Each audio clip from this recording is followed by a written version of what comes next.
students, welcome to Literature World. Today we will read chapter 4, The Rat Trap, part 1. Once upon a time, there was a man who went around selling small rat traps of wire. एक बार की बात है, एक आदमी जो कि चारों तरफ घूम घूम कर मीन्स जो गलियों में घूम के जो अपने सामान को बेचता है उसे क्या बोलते हैं, पेडलर.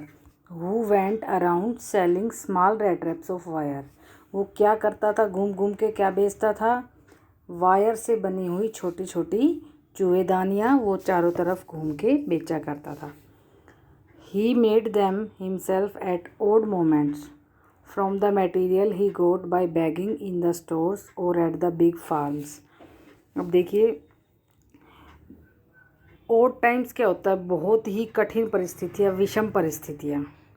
वह उन चूहेदानियों को बहुत ही विषम परिस्थितियों में ऐसे सामान से बनाता था जो वो छोटा मोटा सामान बड़े बड़े गोदामों और बड़े बड़े फर्म से मांग कर, भीख मांग कर, बैगिंग माने भीख मांग कर, ऐसे कि भाई आपके पास कोई एक्स्ट्रा ऐसे ही जो आपके काम का नहीं वो दे दो, तो ऐसे छोटे मोटे टुकड़े वो दे देता था.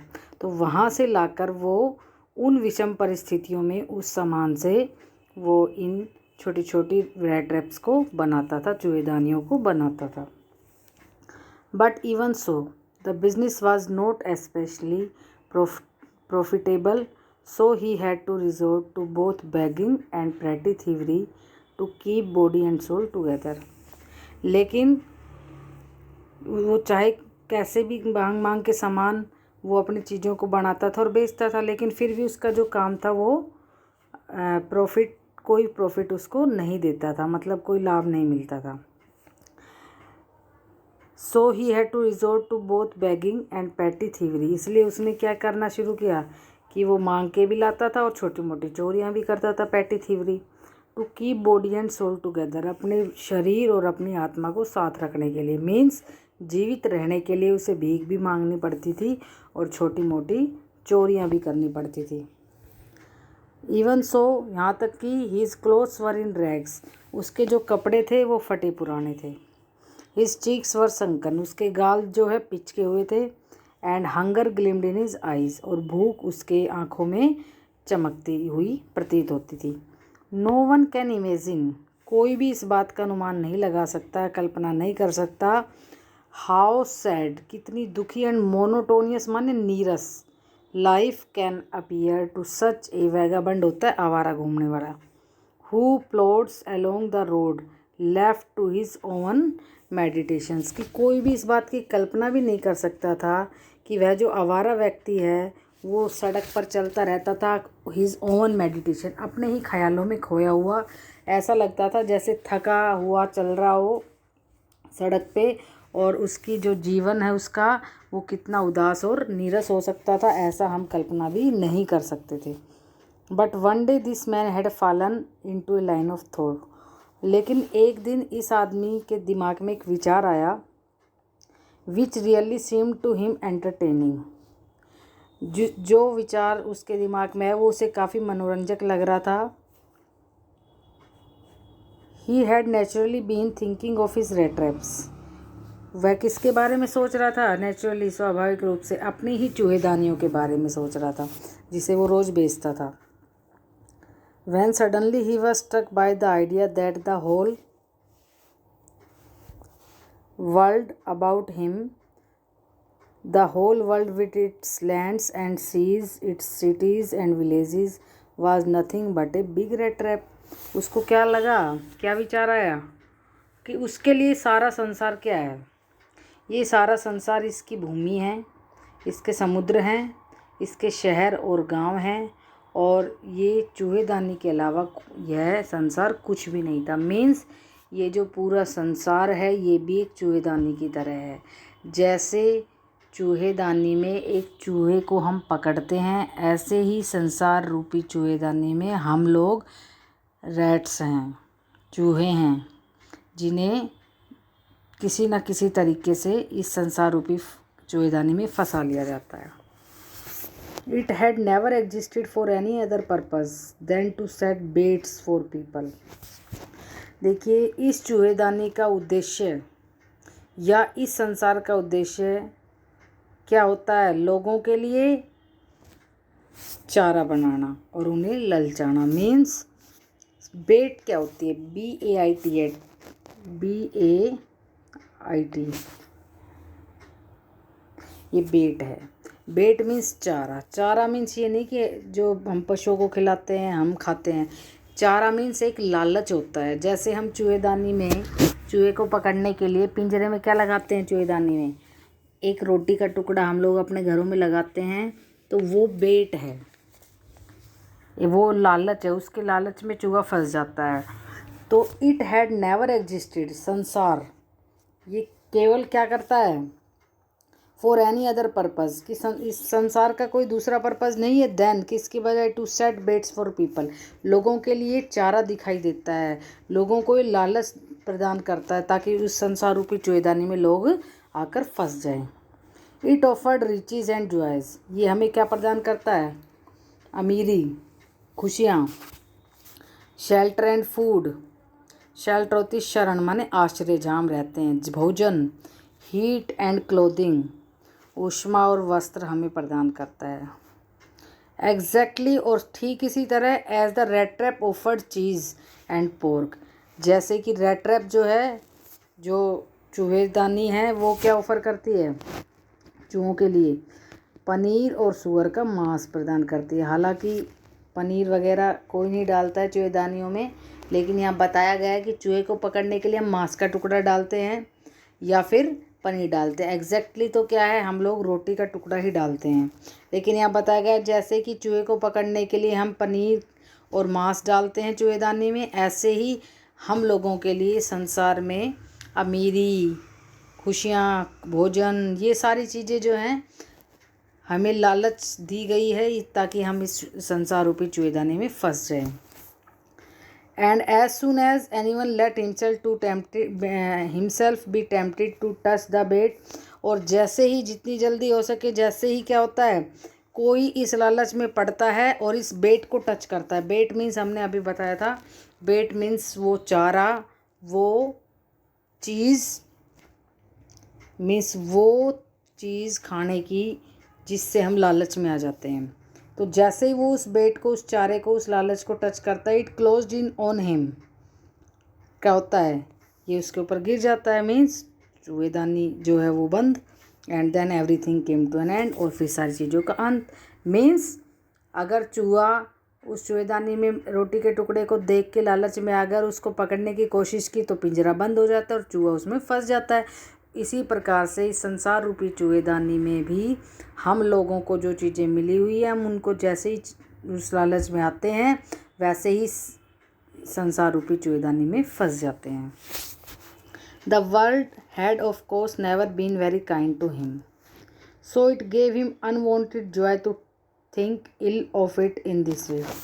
संसार वास्तव में ऑफ कोर्स कभी भी उसके लिए दयालु नहीं रहा, इसलिए क्या हुआ, इसने अपने तरीक़ों से इसके बारे में बुरा सोचने का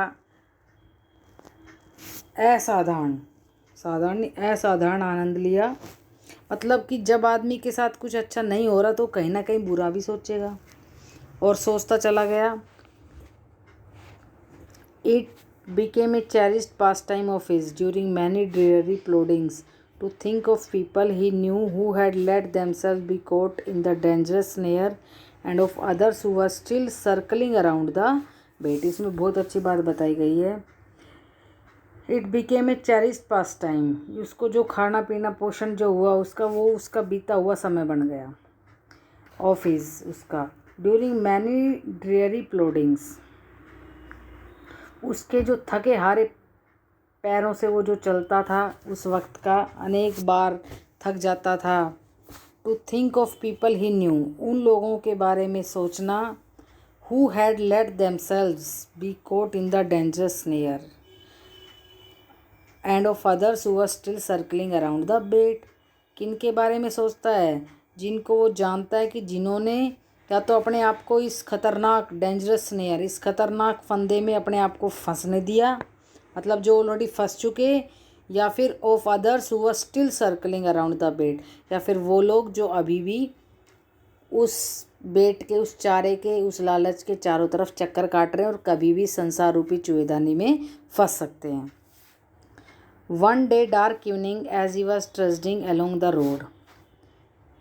देखिए एक अंधेरी शाम, मीन्स शाम हो रही थी, बिल्कुल अंधेरा हो रहा था। ही was trudging along the road, जब वो थके हारे कदमों से रोड पर से जा रहा था।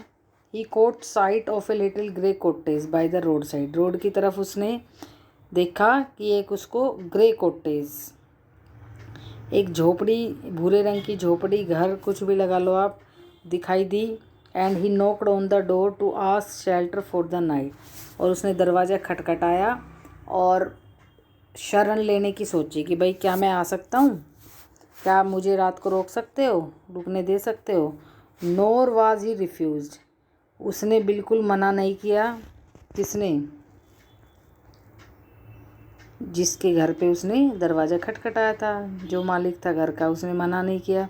इंस्टेड ऑफ द सोर फेसिस, बजाय इसके कि वो बुरा चेहरा बनाता, क्योंकि अगर कोई अनजान आदमी हमारे घर आके कहता कि आज मुझे आप अपने घर में रख लो, तो हम कैसा चेहरा बनाते हैं, हमें बड़ा गुस्सा आता है। तो इंस्टेड ऑफ सोर फेसिस माने किसी गुस्से में आने की बजाय, बुरा चेहरा बनाने की बजाय, विच ऑर्डिनरीली मेट हिम, वो उससे मिला। द ओनर, जैसे कि भाई कोई हमेशा कोई जानकार से मिलता है। The owner who was an old man, इसका जो मालिक है जो बूढ़ा आदमी था, विदाउट वाइफ और चाइल्ड, जिसकी ना कोई वाइफ थी ना कोई बच्चे। Was happy to get someone to talk to in his loneliness, वो बड़ा खुश हो गया कि अपने इस अकेलेपन में कोई ना कोई तो उसे मिलने के लिए आया। Immediately he put the porridge pot on the fire and gave him supper. Then he carved off such a big slice from his tobacco roll that it was enough both for the stranger's pipe and his own. अब उसने जल्दी से क्या किया, उसने आग जलाई और एक बर्तन रखा हलवा बनाने के लिए उस पर, और रात को उसका भोजन कराया, मतलब रात का खाना, सपर होता, रात का खाना खिलाया, और अपने तंबाकू के रोल से एक बड़ा सा टुकड़ा काटा जो कि उस स्ट्रेंजर के लिए काफ़ी था, वो उसको दिया स्मोकिंग वगैरह के लिए। Finally he got out an old pack of cards and played mjolis with his guest until bedtime, और फिर अंत में एक ताश के पुरानी सी गड्डी उन्होंने निकाली ताश खेलने के लिए, और अपने मेहमान के साथ, जो उसका गेस्ट था जो अभी आया था, पेडलर्स जो चूहेदानियाँ बेचता था, उसके साथ सोने के समय तक उसने वो एक गेम खेला जिस गेम का नाम था mjolis. The old man was just as generous with his confidences as with his porridge and tobacco. अब देखिए जो बूढ़ा आदमी था, उसने अपनी मन की बात बताने के लिए वो उतना ही आत्मविश्वास से भरा हुआ था जितना कि उसने उसको हलवा खिलाया, तंबाकू दिया, मतलब कि उससे अपने मन की सारी बातें वो शेयर कर रहा था। The guest was informed at once that in his days of prosperity, his host had been a crofter at Ramsjo Iron Works and had worked on the land. अब उसने अपने मेहमान को बताया, पैडलर को, कि उसका जो मेज़बान है, मेज़बान माने बूढ़ा आदमी यहाँ पर, वो अपने अच्छे दिनों में, in his days of prosperity, अपने अच्छे दिनों में राम्सजो लोहे के कारखाने में एक कृषक का काम करता था, फार्मर का काम करता था, और कृषि भी करता था। Now that he was no longer able to do day labour, it was his cow which supported him. लेकिन अब वो मजदूरी काम, मतलब मजदूरी करने के या खेतों में काम करने के लायक नहीं है, बूढ़ा हो गया, अब उसकी गाय ही उसका एकमात्र सहारा है। Yes that Bossy was extraordinary, हाँ वह पशु एक असाधारण है। She could give milk for the creamery every day, वो जो गाय है वो रोज़ाना उसके लिए मतलब क्रीम वाला दूध देती है। And last month he had received all of 30 kronor in payment, और पिछले महीने उसे 30 क्रोनर गाय के दूध से प्राप्त हुए। The stranger must have seemed incredulous for the old man got up and went to the window, took down a leather pouch which hung on a nail in the very window frame। देखिए, the stranger must have seemed incredulous. Incredulous का मतलब होता है अविश्वास। जब हम किसी को कोई बात बताएं और उस आदमी को उस बात पे विश्वास नहीं होता है तो इसका मतलब इनक्रेडुलियस। तो the stranger must have seemed incredulous. बूढ़े आदमी ने देखा कि जो बात मैंने इसको बताई कि मेरी गाय मुझे हेल्प करती है, दूध देती है, तो उसको बेचकर मुझे पैसे प्राप्त होते हैं, मैं अपना खर्चा चलाता हूँ, तो मुझे अभी पिछले महीने 30 क्रोनर मिले। तो ये बात सुनकर बूढ़े आदमी को ये लगा कि जो ये बात मैंने स्ट्रेंजर को बताई, उस पैडलर को बताई, उस अजनबी को बताई, तो वो उसको इस बात पे कुछ विश्वास नहीं हुआ, थोड़ा अविश्वास सा दिख रहा था। For the old man got up, तो इसलिए क्या हुआ, बूढ़ा आदमी खड़ा हुआ। वेंट टू द विंडो, खिड़की के पास गया। टुक डाउन ए लेदर पाउच, एक लेदर का जो पर्स है वो निकाला। विच हंग ऑन ए नेल, जो कील पर टंगा हुआ था। In the very window frame, खिड़की के पास टंगा हुआ था, फ्रेम के पास। And picked out 3 wrinkled 10 kroner bills, और फिर उसमें से क्या निकाले, 3 मुड़े तुड़े। रिंकल्ड माने मुड़े तुड़े, जैसे हमारे 10-10 रुपये का नोट होता है, एक नोट 10 रुपये का, तो 3 नोट 30 रुपीज़ हो गए।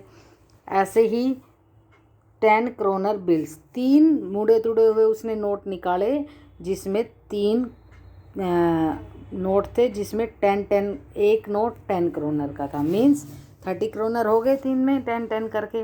These he held up before the eyes of his guest, nodding knowingly and then stuffed them back into the pouch. अब देखिए उसने क्या किया, वो सारी चीज़ें उसको दिखा दी और जानबूझकर उसने सिर हिलाते हुए अपने ये सारी चीज़ें अपने उस मेहमान को दिखाया, और फिर उसने वापस उन नोट्स को थैले में डाल दिया और उसको वापस वहीं पर विंडो फ्रेम पर टांग दिया। Okay, thank you.